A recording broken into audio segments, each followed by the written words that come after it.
Welcome to the Rim Break Rodeo. We hope this video helps.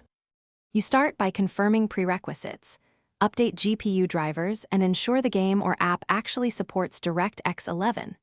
Once done, locate the executable, config file, or launch options where the engine selects DirectX 12.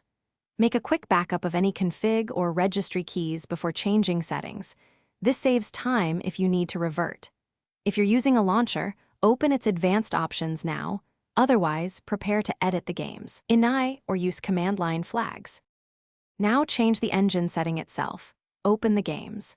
Init or config and replace a DirectX 12 value with DirectX 11, for example DX version equals 11. Alternatively, add a launch option like DX11 or D3D11 in Steam, Epic, or Launcher fields.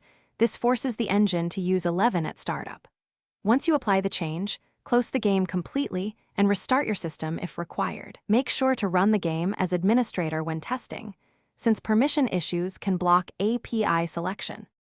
Finish by launching the game and confirming it runs under DirectX 11. Look for shader compilation, UI layout, and resolution changes. If you encounter crashes or missing effects, consult the game log and revert your backup to restore DirectX 12 quickly. Once restored, update drivers and retry with a clean config. Persistent 0x errors often point to driver or shader cache issues. Finally, compare FPS and input latency between DirectX 11 and 12 to evaluate whether the switch achieved the intended stability or performance gains. Thanks for watching.